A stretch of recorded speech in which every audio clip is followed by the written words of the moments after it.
We're talking taxes.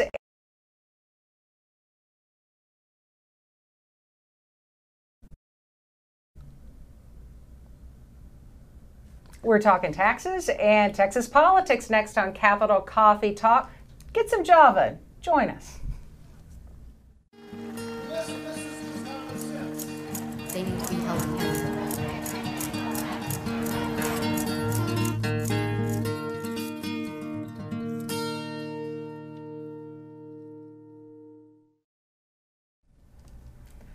Good afternoon, everybody. Judy Maggio with KLRU's Decibel. Guess who's back with us Hey. for Capital Coffee Talk? What's Your name again? Bob.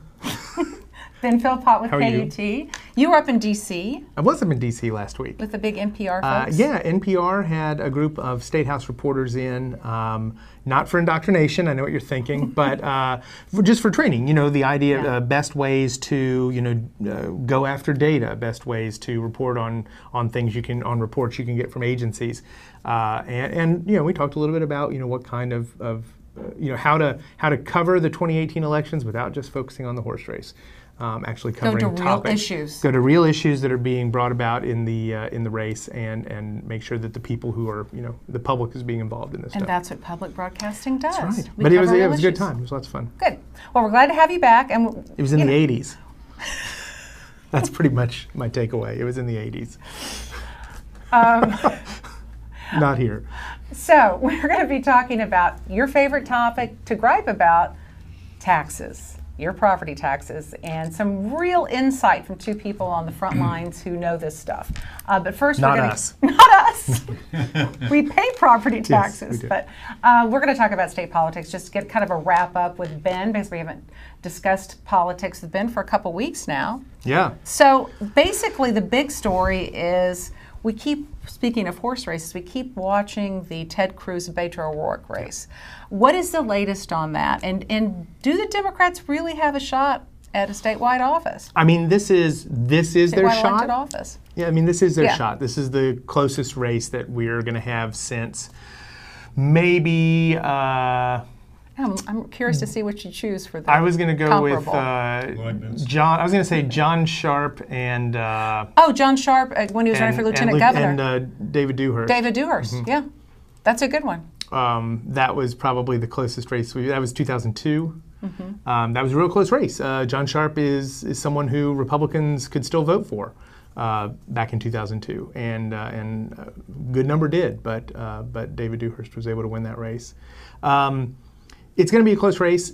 Was 2% percentage point about what they say the latest polls? Oh, I was thinking back from 2002. Oh, no, yes. no, yeah. Yeah, it depends. Sometimes it could be maybe 2%, it's maybe 5%, maybe 7%, but it's all single digits. It's all close. You can, O'Rourke is raising about twice as much money as Ted Cruz is raising right now.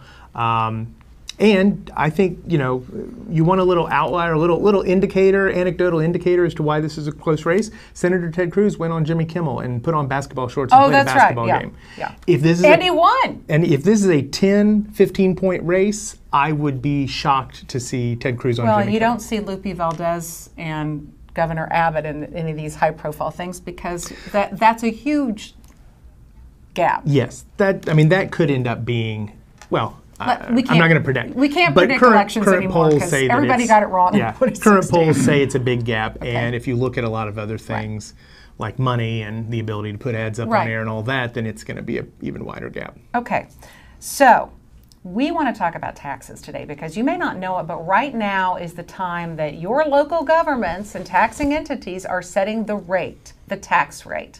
But that might necessarily be influencing your bill as much as you think. So we've brought on two folks who have been on the, I could say the front lines, tax educating lines. people, the front Yeah. tax lines, former Mayor Lee Leffingwell, who you probably recognize, and then we have Daniel Gonzalez, who's with the Texas Association of Realtors.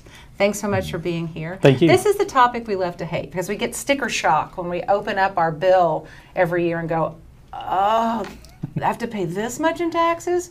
So I want to kind of do a Civics 101 with you guys on taxes. And first of all, what's happening right now? Why do we care about what's happening right now? Well, go ahead, Mayor. I'm going to defer to the mayor, then I'll follow What up. we're doing what they're doing, local governments all over the area are doing is they're holding public hearings, which they're required to do by state law anytime they increase taxes above what is called the effective rate, and we'll get into that later. And they're all doing it. Basically, all of the governmental units in Central Texas, there may be one or two outliers, I don't know, but they're basically all increasing taxes. So they're required to hold these public hearings, and then they'll go through the expenditure part of their budget discussion, and they'll wind up setting a rate. What they have already done is they've set a maximum rate that they will consider. And the City Council of Austin, for example, set the maximum increase at 6%. That's the maximum they will consider. So it'll be somewhere between the effective rate, and that's a calculation that the city has to make, and they've already done that, somewhere between that and 6% increase. But keep in mind, that does not include any debt service for general obligation bonds that have been approved by the voters. So, for example, that's this a separate fall, little rate. That's separate. Increase. That's not covered by this calculation, because the theory is, and the reality is, these are bonds that the voters themselves have to approve. And so, when you go to the polls and you make a decision to vote for GO bonds, which you'll be asked to do $925 million worth in November, you're really saying, I am willing to raise my taxes by voting yes for these bonds. If you vote no, you say, no, I'm not willing to raise my taxes, because your taxes are going to be increased if those bonds are approved. So real quickly, let's lay out what the effective tax rate is, because it's come up a couple times already. Okay, the effective tax rate, and first I want to preface this by saying we're not interested in what last year's rate was or the year before. It has nothing to do with the calculation.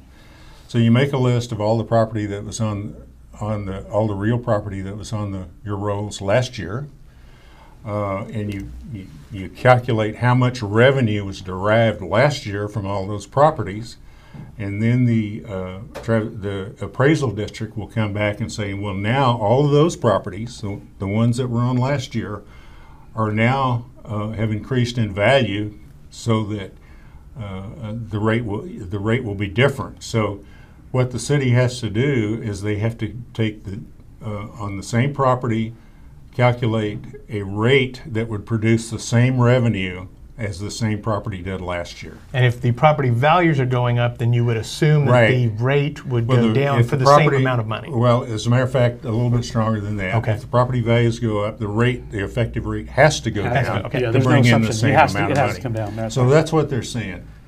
If anything above the effective rate, even if it's lower than last year's rate, which we really don't care about, is considered a tax increase, and it is a tax increase. we'll see more on our bill when it comes Your in the bill mail. will be, That's your right. tax bill will be bigger. That's So right. Daniel, why should people be involved now? Because I know a lot of people, when we get our bill, we go, I'm protesting this. Right.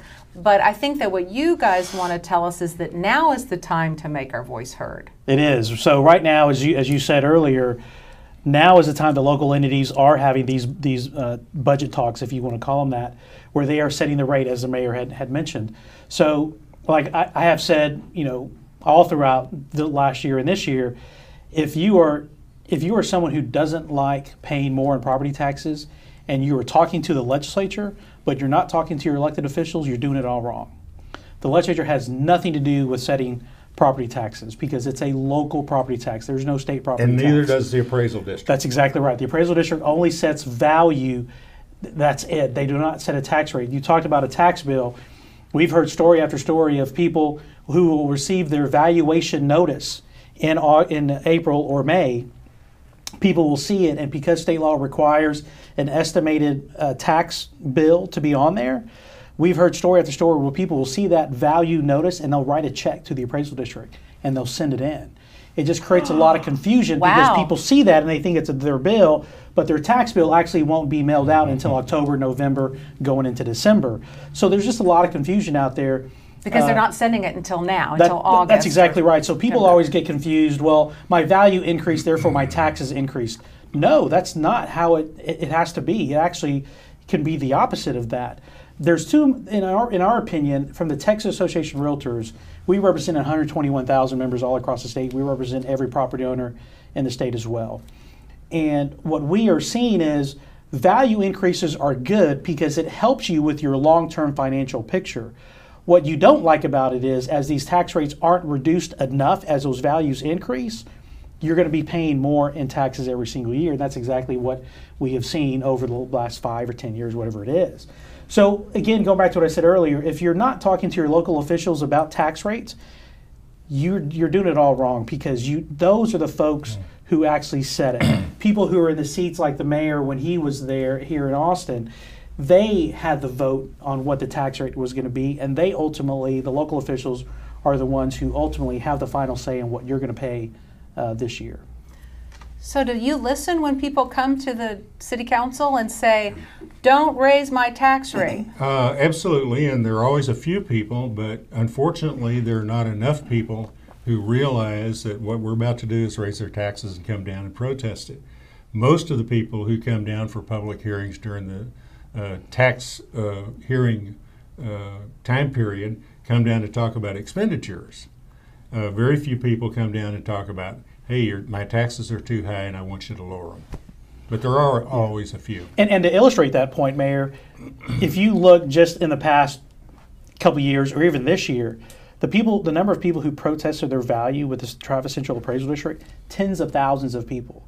The number of people that will show up this week and next week to the city of Austin, probably Or Round Rock or Georgetown or the county, everybody that's we could setting probably this count them rate. on two hands.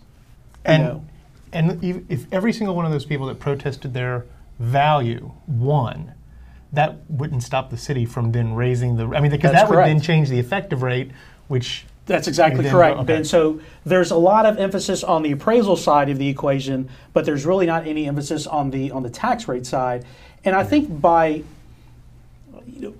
probably it's done that way on purpose, because a lot of people don't understand the tax rate side of it.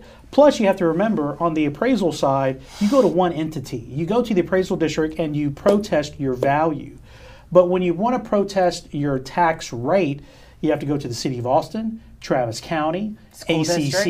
Yeah. school district, your MUD if you live in one, library district, the health district. Hospitals, yeah. I mean, that's 8 of them right there. So you have to go to each one of their hearings to protest. So a lot of people think, well, it's just easier for me to go to one entity, and it is, but you're doing it all wrong again, because you're only looking at the value, you're not looking at the tax rate side of it.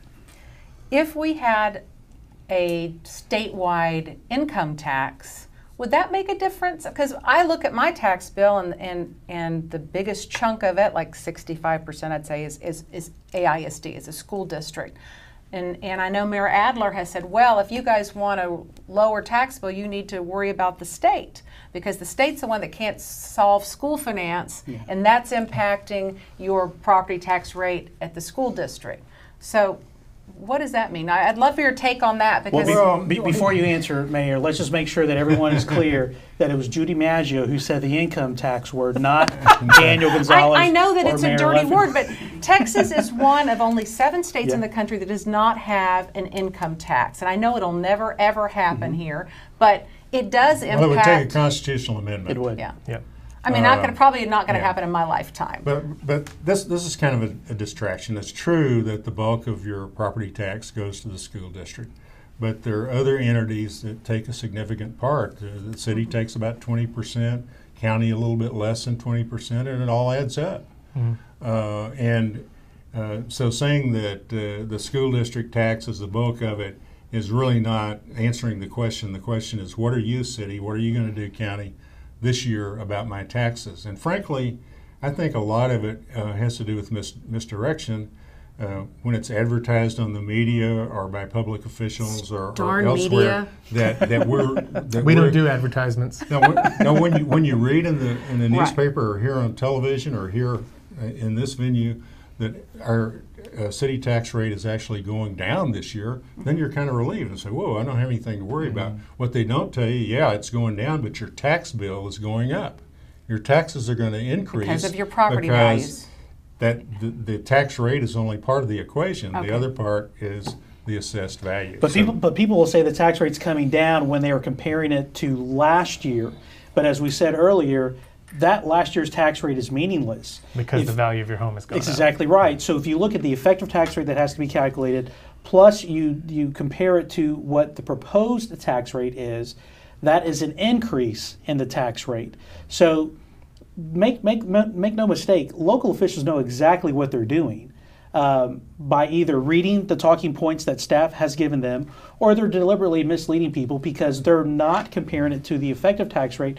They're comparing it to last year's tax rate because that's a better narrative for them, because then it confuses taxpayers because they hear, well, the tax rate's coming down, so I shouldn't, if I go down to City Hall, what am I going to complain about? The tax rate's coming down. So if you're a taxpayer, when you hear somebody say your tax rate is going down next year, what you should say, I don't care about that. What I want to know is my tax bill going up or down. That's exactly right. Is this a budgeting problem in the end? I mean, in the end, you've got a certain proposed expenditures, and you're going to try to adopt a tax rate that brings in enough revenue to pay for those expenses. And of course, it's going to go up naturally every year because the cost of things go up. The cost of employees get raises, benefits, health insurance goes up. Yeah. So there's going to be a little bit of that, but not 8%, which is the state cap. The state says if you raise taxes more than 8% above the rollback rate, you're subject to a rollback election. Which means the voters could vote down that percentage increase. For school districts, it's an automatic election. For everyone else, it gives us the opportunity to sign a petition. Depending on where you are, 7% or 10% of the voters would have to sign that petition, which then would have to be presented to the taxing entity. And of course, that likely will change. Yes. In the next legislative session. I believe they tried to be an automatic. Yeah, so let's talk about that. That's correct. Yeah. Some groups were like, okay, let's lower it to 4. Other groups said, no, let's lower it to 2. And because they couldn't decide, they just scrapped the whole thing. That was on the rollback side. That was on the rollback side. On the rollback side of it. So yes, they couldn't. I think the Senate was at 4, the House was at 6. They couldn't, 4 and 6. They couldn't come to an agreement on 5 or 5.5. Yeah. But there was complete agreement of getting rid of the petition requirement for rollback elections and just making it automatic. That's exactly right. And is there a chance that will pass during the 2019 session? Well, the House and the Senate work so well together. Yes. I think there's a good chance. I think there's a good chance as well. The other thing too that people don't realize, also, as the mayor mentioned, the 8% rollback rate that currently exists, that only applies to the ad valorem tax side of the budget. So here in Austin, Mayor Adler testified last session that basically 50% of the budget for the city of Austin comes from property taxes. The other 50% comes from sales taxes and fees and fines and all that other stuff. So from a city perspective, depending on what that balance is, we're only talking about the ad valorem tax side of it.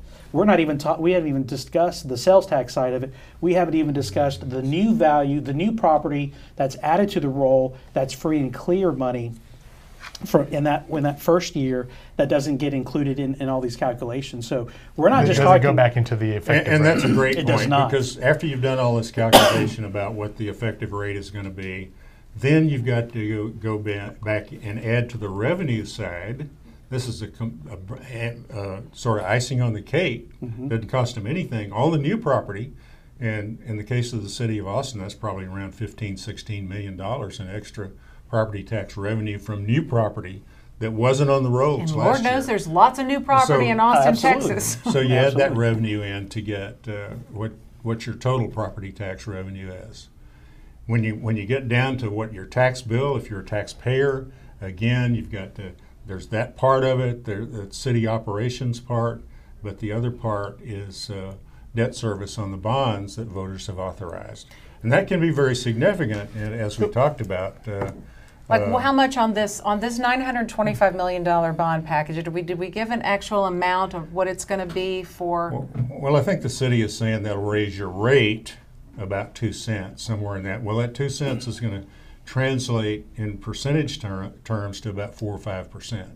So we're talking per $100 of property so value. We're talking That's what you like to, like the city manager's proposed budget in Austin this year is for a 4.5% increase above the effective rate. Which is a lower rate than we've had in like last year. But we're not supposed to talk about that. It was about lower rollback. we don't. No, we're talking percentages now.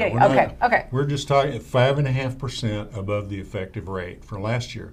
But then you've got to go back in and add the debt service for For the bonds. voter-approved bonds, and that would be, if all the bonds were approved, that would be another 4 or 5%. So you would see, in total, about 9 or 10% increase on your tax bill. And you bring up a great point about bonds too. It's 900. And we're not saying yay or nay on the bonds. no, I just want to just try to explain what the implications are financially. Oh yeah, no, absolutely. And make no mistake, I'm not saying yay or nay on the bonds Okay. either. My only point is, it's 925 billion on principal. It does Million. not. Excuse me, million. Yeah. That's next year's bond. Yeah, that's right. That's next year's bond. 925 million. Finally build that railroad. That only includes principal, does not include the interest. So usually, when you include the interest on top of that, it's usually about 40 to 45% of what your principal is. So in this case, it'll be anywhere from 400 to 450 million on top of So that. when I say debt service, I'm including both. That's correct. Debt retirement So- and the right. interest on the Okay. debt. And So, I'm sorry, go no, ahead. and my last point was going to be that while you may hear, like Round Rock, for example, just approved 508 million, I believe, last night, and a tweet this morning. Round Rock. ISD? Round Rock ISD. Okay. And they sent out a tweet either yesterday or today that said, and this is going to be a no tax increase. Well, that's not true. The tax rate may stay the same, but you're going to have $508 million once all of that debt has been issued, and now you're going to have another probably two to 250 See, million the reason they can with say interest on top the of it. reason they can say there's no tax increase is because they know at the same time they're retiring old debt. So if you didn't add new debt, your taxes would go down, right? But they're filling that gap with new voter-approved bonds, and this is up to the voters. The voters vote to tax themselves. So they're saying we're going to keep the total tax amount the same by replacing that debt that has been retired with new debt. Think of it this way as a credit card. You have a credit card with $5,000 in total, and in a total limit. You reach that $5,000 limit. Credit card company calls you and says, Ben, we can double your credit limit to $10,000. We're going to keep the same rate, the interest rate, and your same principal, your same payment is going to stay the same, but now we're going to increase it to $10,000. Well, you're going to go out and spend another $5,000. Your payment still stays the same, but your repayment schedule now has gone from 10 to 12 years now to 20 plus years.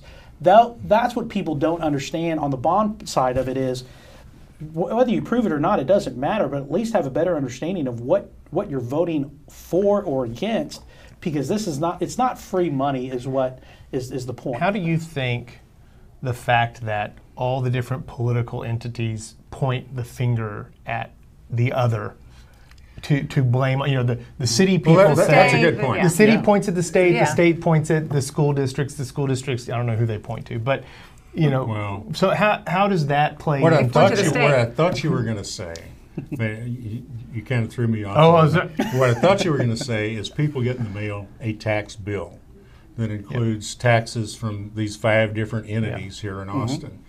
But and so you look at the total amount and say that's my total taxes.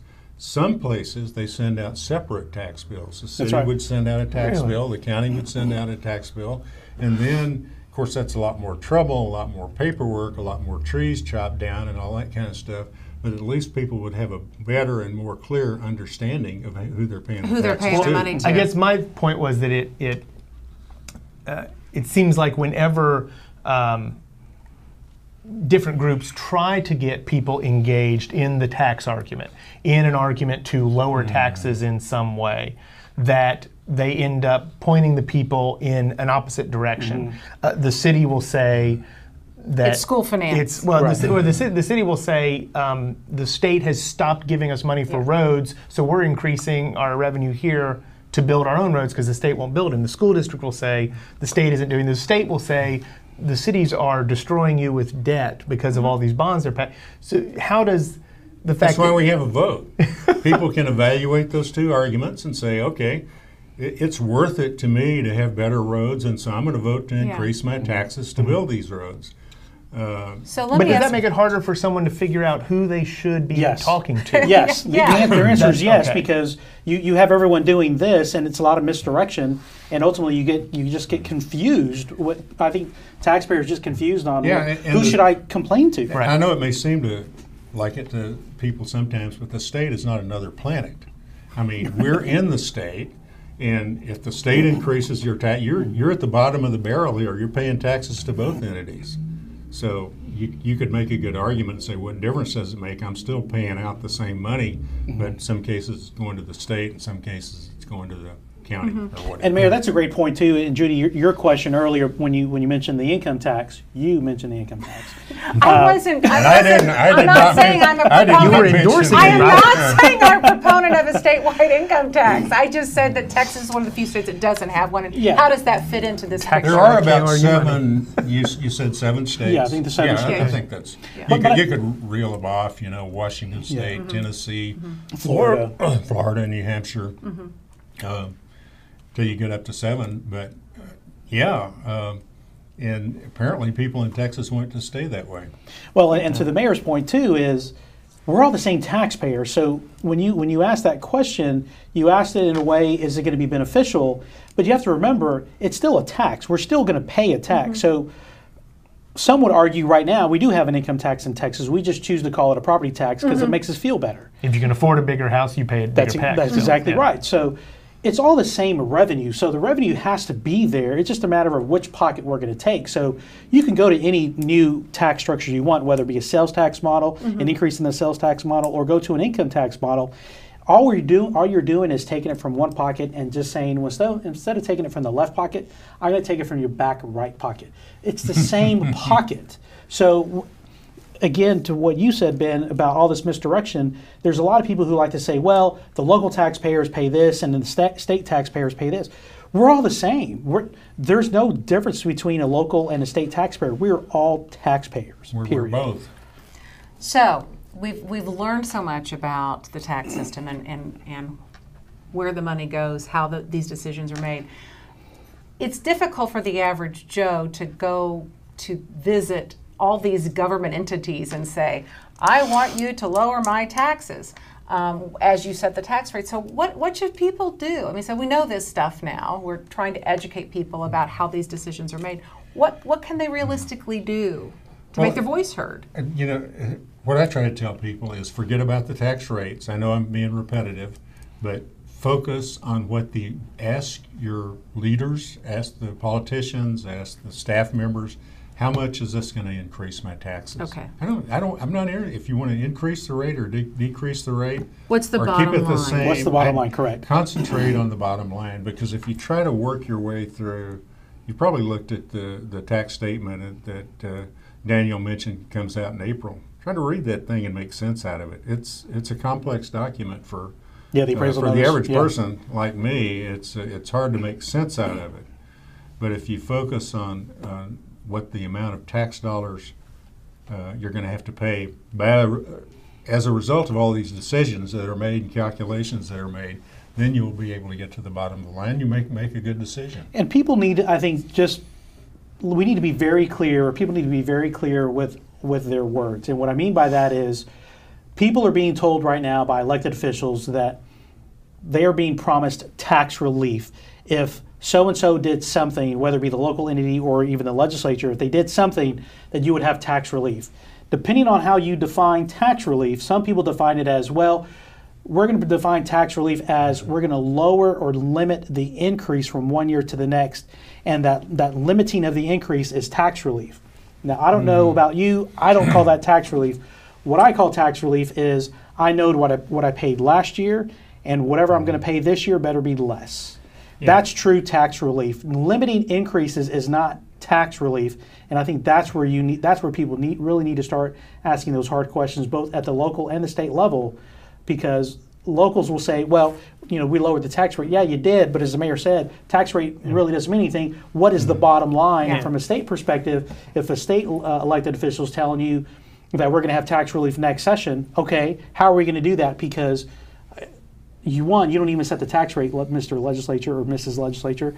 But second, how are you defining relief? Are you defining it by limiting growth, or are you defining it as actual tax relief? Okay, and if you look at the state laws that regulate local taxes, how much they can be and so forth, you'll never see a word about tax rates. They talk about tax revenues and how much tax revenue are you going to raise this year are related to next year. So they don't care about rates. We shouldn't care about rates either. It's we the need revenue. to know how much the revenue That's right. is Okay. and what our tax bill is. The other thing that sometimes drives me a little nuts, and I know the newspapers love to do this, they say in trouble again. the No, owner. we're TV and radio. That's It's right. fine. Yeah, and the media loves to do this. If the average tax bill is going up $78 a year, well, that's the average taxpayer. That's not me. It may not be you. Your actual amount of increase may be less. Likely, it's going to be more. You know, it could be double. It could be triple that.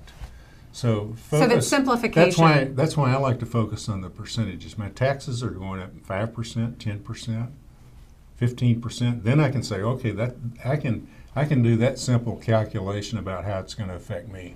And last session, to that point, Mayor, last session the legislature was actually debating a bill that would have required a postcard to be mailed to residential homeowners, and it would have told them, based on your value, your new value for this year, and based on the tax rate that's being proposed, this is what your bottom line is going to be, and compare it to what they would have paid last time.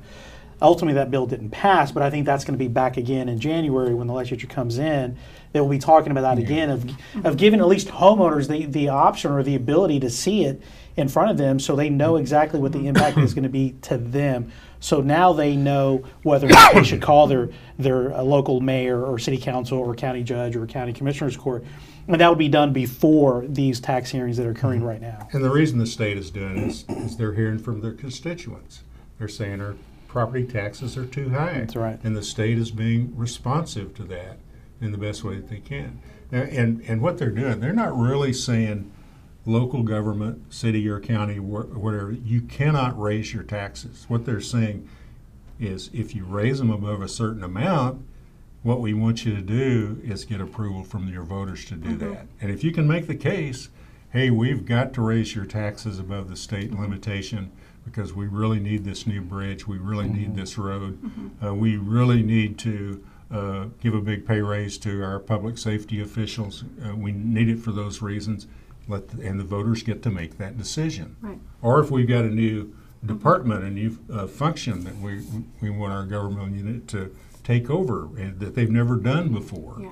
And Well, I think that to wrap up, what is the saying that there's two certainties in life, death and taxes? That's right. Taxes are important. We need to pay for government services. taxes are the price of civilization. I've Yes, heard but we someone need say. to understand how those decisions are made, Yes. how we can weigh in as citizens paying those taxes, and where the money's going. Yes. And so this has been really informative discussion. We appreciate you guys No, shedding thank light you. on all of this. And if people can't actually physically go down to the meetings, that's okay as well. That's the preferred route, I would imagine, for a lot of folks. But you have a lot of elected officials who are active on social media, on Facebook, on Twitter, on Instagram. Send an email, call. The local officials want to hear from the voters, from their constituents.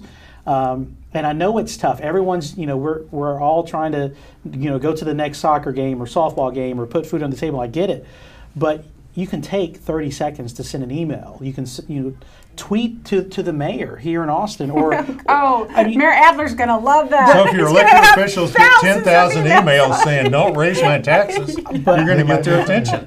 That's right. You're going to get their attention. The point is not to be critical or ugly. No. The point is they want to hear from you, and if they Right. don't hear from you, then they're making decisions on your behalf that they believe is good for you. But if you at least have that dialogue and just send some sort of message to them, they will listen to you.